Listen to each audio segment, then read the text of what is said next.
Hey, Mr. Schwartz. You know who I... When you agreed to use their service, you agreed not to violate their terms of use. But you violated their terms of use by putting my address on there. 3706 Fountain Terrace. Yeah, that's the reason we made the complaint. Just in case you want to put that one back up on YouTube.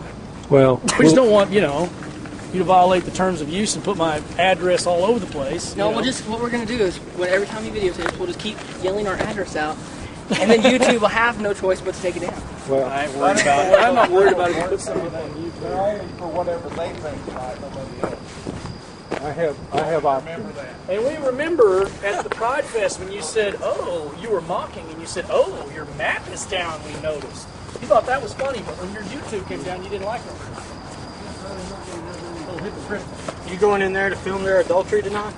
Is that what you're here for? No, I'm coming here. Bible somewhere. This is going to be funny. It's going to be on your page, on my page. Disappointed that that record should have sent somebody else. Hey, why don't you take that video camera inside about, I don't know, here in a few minutes, maybe when a few people got their clothes off, you might really get to see what this place is all about. But you'll have to have your pornography license. If there is a such thing. You'll have to bring a date in with you. They won't let single be in by themselves. That's why he's standing outside. Oh, that's on the inside. That's on the inside. Okay. The scriptures are very clear.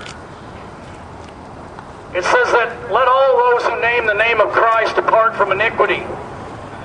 Going to a swingers club is not departing from iniquity. It is running headlong into it. Hebrews 10:36 says, for if we willfully sin after coming to the knowledge of the truth, there no longer remains a sacrifice for sins, but a certain fiery indignation which will devour the adversaries. Stuff that you didn't even say. Like last time in one of his articles, he said I was a self-proclaimed pastor, and I've never claimed to be a pastor. My home address is 416 Southwest 6. Not going to make any difference. That's funny. Oh yeah, your video's about to be pulled off YouTube again. So. And anybody here who thinks that Barack Obama is the savior of this country is wrong. I think it's hilarious that you guys. There is only one Savior, and his name is Jesus Christ. Barack Obama can't even pass a good health care bill, much less save America or save the world. I wonder if we take his 4-share video down. And the Holy Eucharist will not save you. It is a ritual which doesn't mean anything if your heart is not into it. I'm going to call Larry Lemons and let him... If your heart is not right with God, matter of fact...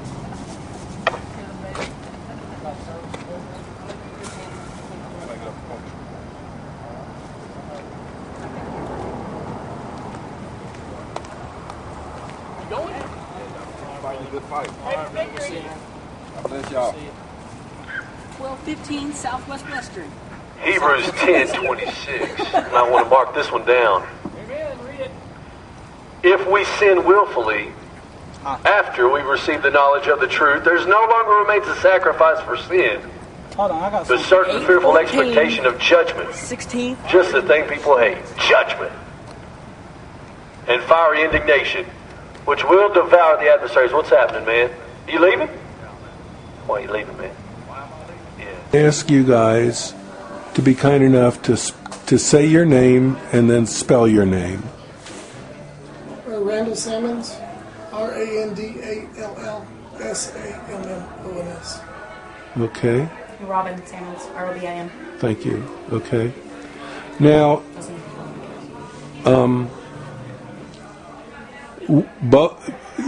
Randall, you were the one who ran into this problem. Tell me about it. Just kind of talk about it.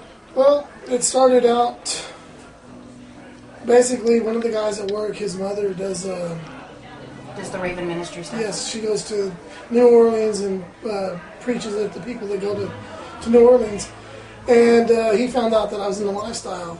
And he started telling me I was going to go to hell. And most of the guys at the shop go to church. I don't go to church. And basically, wasn't too long after that, I lost my job. Now, which shop is it? Carter Engine and Machine. I'm sorry? Carter Engine and Machine. Okay. Now, how do you tie in your activity in the lifestyle with being fired? Did they say it to you directly? No, basically they tell me that they had their, they said I would do a very good job at work and stuff like that. But I have a MySpace page, and I'm open on my MySpace page. Yeah. I'm not ashamed of what I am and what I do. Yeah. And the same guy saw my MySpace page and recognized one of the members from his church that was a friend of mine, and he mentioned it to me that he saw it on my MySpace page. And then, so I went ahead and took him off of it, made my MySpace private after that. Because I didn't want him sitting there with him and his mom, picking out other of my friends that were in there and start harassing them.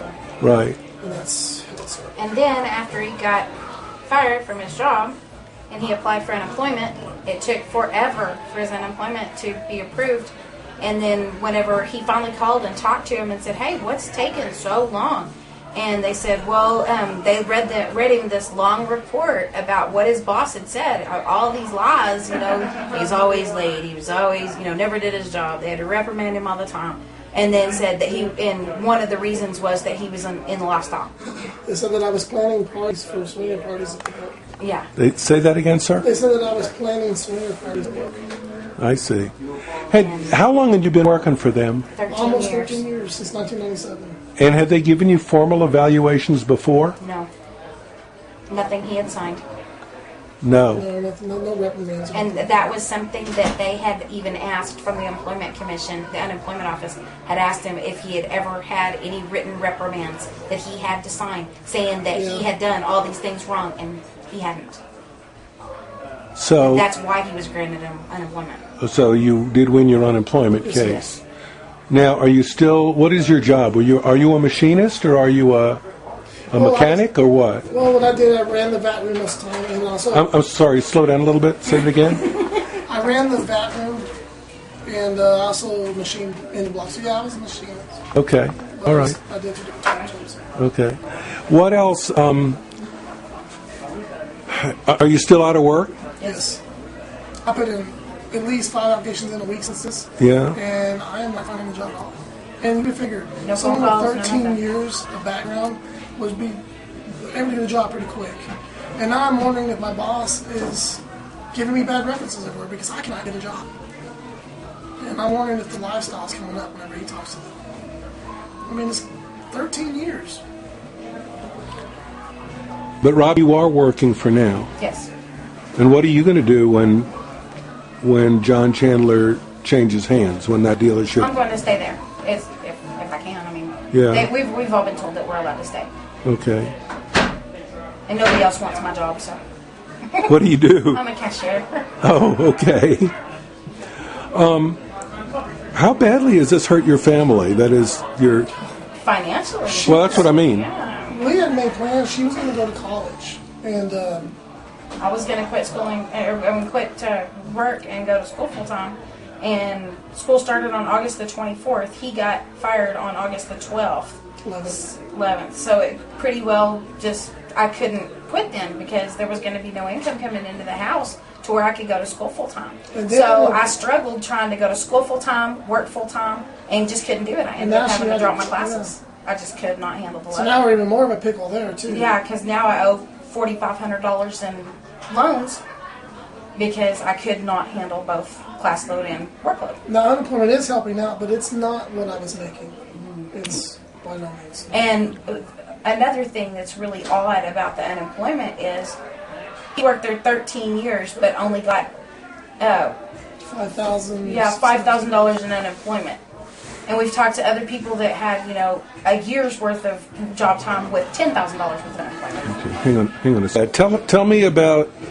Well, right after that first protest on New Year's last year, we had a friend that her boss found out she was in the lifestyle, and all of this stuff started out, and he dropped her hours down to almost nothing, and then fired her a week later. And he said that he just, I think, didn't she say he said he just couldn't handle the implications of her working there or something like that. Yeah, and we know, we're telling her we know somebody who got blackmailed. They sent emails to them to took pictures off of their MySpace, and they were just pictures of them at a party somewhere getting drunk, And they took pictures, sent the pictures to them, and told them, we're going to send these pictures to your family if you guys don't do what we want you to do, pretty much. Okay. So to me, that's blackmail. You know, they're taking pictures of people's cars, their license plates, and posting them on their websites, and I've seen that. Videotaping you when you pull over the videotape driveway. it. To me, that's an invasion of privacy. I don't want anybody videotaping me unless I sign a thing saying, "Hey." You know? Well, you didn't sign anything for me. Yeah, but I told you, hey, you can do this. I did not get out of my car and tell those people that they could videotape me. So. Right. So let's go back to, you actually personally know other people who have been economically hurt by this. And harassed. And harassed. Yes. Have they actually, I mean, not that I'm saying your job situation wasn't harassment, but have they undertaken other harassment of you? No? Not us, no. Because, and most of that is because they can't really connect us to our car for our license plate because our car's in my dad's name. And I'm pretty much sure if they stopped at my dad's house to harass him that my mom would eat them alive. So, and she doesn't know anything about all this. Well, she probably does now. But my dad does, but he doesn't care. And They don't watch Channel 7 though. no, they watch Channel 10. We're good. Oh, jeez. We'll fix that. Yeah, we're gonna edit that out. Now you're red. We just ended up on the cutting room floor. Cyberspace these days, kids. Yes. Yeah. Well, what recourse do you guys have if you want to be in the lifestyle? Do you have any recourse? No. No? You learn to deal. I'm not gonna let that stop me. Yeah, I mean, Yeah. if it's something that we enjoy and it's something that has actually brought us closer together, That then has. why stop doing something that we enjoy just to Because, please someone else, someone that we didn't even know? you know, if everybody did that all the time, then everybody would be communist or something. I mean, they would all doing what somebody else said. Yeah. And they wouldn't have any life. I mean, we're not going to let them push us around. We're adults, and we have the right to choose the things that we want to do. And you know, This is still America, right? yeah, if we want to have sex outside of our marriage, that's our thing. We're not hurting anybody. We're not hurting each other because we have permission. We're not hurting the other people because they would be in the lifestyle too, and they would have permission. So that's not hurting anything. How old are you guys? I'm 36 and he's 37. Okay. And how long have you been in the lifestyle? Year and a half. We've been married since Married almost 17. years. Yeah. What brought you into the lifestyle? It turns out we both were curious about it, but we were afraid to talk to each other about it. And We had a huge fight. Oh my God, it was a bad fight. And we sat down and just talked for an entire night. I mean, a long night, and talked out everything that was wrong with everything out on we'd the ever table, done. put it all out there. And then we were like, desires, "Oh wow, well I didn't know that." And he was like, "Yeah, well I didn't know that either." And so then we started looking into it. Hey, let's get on the computer. Let's see. See what's Do out other there. people do this? Is this a normal thing? And we're like, "Wow, apparently it is." There's thousands of people in Amarillo who do this. Why haven't we met them? And it kind of went from there. We're like, okay, we'll get on a couple of websites. We'll set up a profile. We'll fish a little bit, see who bites, and went from there. And we've had some good experiences, and we've had a couple of bad experiences, and Right. But for the most part, it's been really great. We've made a lot of really good friends. Yes, definitely got a lot of good friends, and we don't intend to put it anytime soon. We enjoy it. It's literally became a lifestyle for us. I mean, it really is. I couldn't fathom going back to the way we were before. No, once you do this, and if you enjoy it in any capacity, life becomes too vanilla. I can go to a male review at the Midnight Rodeo and go, what's the point? Sure, he's cute from a distance, but what's the point? If I want to touch something else, I can go, to somebody's house party and I can touch what's before me. There's no sense in doing that. With permission. With permission, yeah. Right. It's an understanding. What about going back to the economic aspect of this? It's hurt you going back to school. Yes. Yeah, it's Has it? Most definitely. What else has it? I mean, have you had to? Have you had to sacrifice other? We've had to yeah. apply for food stamps. We've had to, which we were going to try for this FIT program, which the FIT program is kind of like HUD. It pays for your rent while you go to school if you're a full-time student, and now I can't do that because I'm not a full-time student. I'm still taking one class. I didn't drop all my classes, but I don't qualify for it because I'm not taking enough hours. And so that was a help that we were kind of counting on if he couldn't find a job to help pay our rent, because I got $1,000 rent. Come December 16th, that's when my unemployment ends. If something doesn't change, we're going to get enrolled. Yeah, because I make $1,200 a month. I bring home $1,200 a month, and my rent's $1,000, and my car payment's $200. Where does that leave me? And they tell me that I make too much money for food stamps. We applied for them, but I make too much. My children lost their insurance because his boss paid for all of our insurance. My children aren't insured right now. He's not insured. He has health problems. He's high blood pressure, stuff like that. He's not insured. The only reason that I'm insured is because it's a buck at work. You know, it's cheap. Which that's fixing to change. Yeah, and I'm going to lose that as soon as the company changes hands. So it's been a big financial thing. If my kids get sick, we're in a world of hurt because we cannot afford to take them to the doctor. So, if we were the, what's the word they use? The Christians use. There's a word that they call people that aren't saved. If we were like heathens, if we were heathens or something like that, with the amount of money we have right now, we would be living on the streets if we acted the way that they claim we do. We called our landlord and asked him, I told him what was going on, and he said, well, if I need to lower your rent, I can.